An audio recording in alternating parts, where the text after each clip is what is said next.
Toby అనే తాబేలు తన చిన్న పొరలో నివసించేవాడు. పక్షులు, వానరాలతో కలిసి ఉన్న అటవీలో జీవించేవాడు. అతను చాలా మేలైనవాడు, కానీ చాలా నెమ్మదిగా కదిలేవాడు. దాంతో అతనికి బాధ కలుగుతుంది. ఒకరోజు అటవీ క్రీడల ప్రకటన జరిగింది. అన్ని జంతువులు పోటీకి సిద్ధంగా వచ్చాయి. టోబీ కూడా రేస్లో పాల్గొనాలని అనుకున్నాడు. కాని అందరూ అనుమానంగా చూశారు. నీవు చాలా నెమ్మదిగా ఉన్నావ్ అన్నాడు మాక్స్ నరి. నీవు గెలవలేవు, ప్రయత్నించకు అని నవ్వాడు. టోబీ బాధపడినా కన్నీరు పెట్టలేదు. నన్ను ప్రయత్నించనివ్వండి అన్నాడు. ఇంటికి వచ్చాక చెట్టు కింద బుద్ధిమంతురాలైన తాతయ్య తాబేలు చల్లటి పానీయం ఇచ్చింది. వేగం అవసరం లేదు, నీవు నిన్ను నమ్మితే చాలు అని నెమ్మదిగా చెప్పింది. అన్ని జంతువులు లైన్లో నిలబడ్డాయి. వి వసలు కొడగానే రేస్ మొదలైంది. మాక్స్ వేగంగా పరిగెత్తాడు. టోబీ నెమ్మదిగా మొదలుపెట్టాడు. మట్టితో నిండిన మార్గం వచ్చింది. మాక్స్ జారిపోయి పడిపోయాడు. టోబీ జాగ్రత్తగా నడిచి మట్టిని నెమ్మదిగా దాటిపోయాడు. ఒక పెద్ద నది దారి కట్టింది. జంతువులు దానిని దాటి పోవలేకపోయాయి. టోబీ తిన్నగా తేలిన చెక్కలపై ప్రయాణించాడు.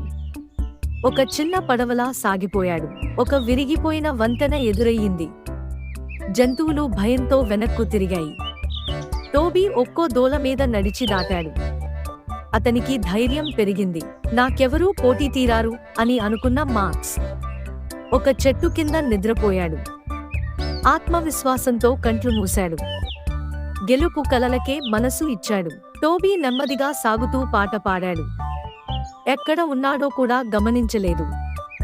వెనుక ఎవరూ లేరు. అతను ముందుగానే ఉన్నాడు. కాని అతనికి గమ్యం మాత్రమే తెలుసు.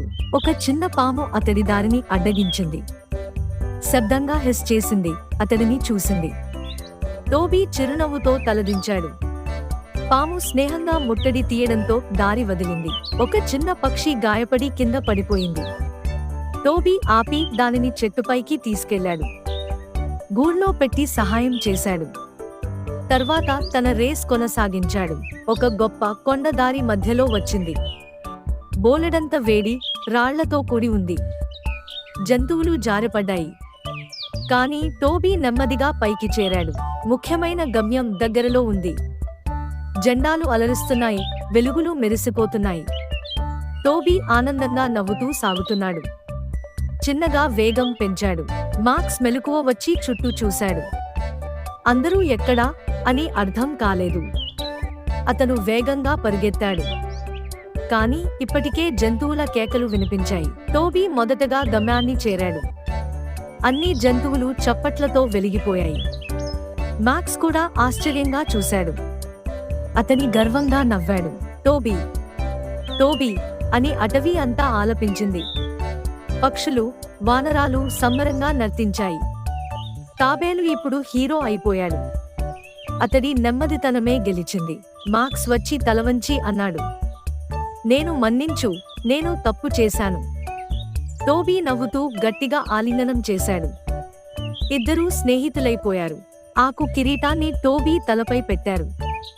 నీ ధైర్యమే మాకు నేర్పించింది అన్నాడు ప్యారెట్. టోబీ సిగ్గుతో నవ్వాడు. కన్నీళ్లతో గర్వంగా నిలిచాడు. అతడి కథను చిన్న జంతువులు విన్నాయి. టోబీలా ఉండాలి అని పాఠం నేర్చుకున్నాయి.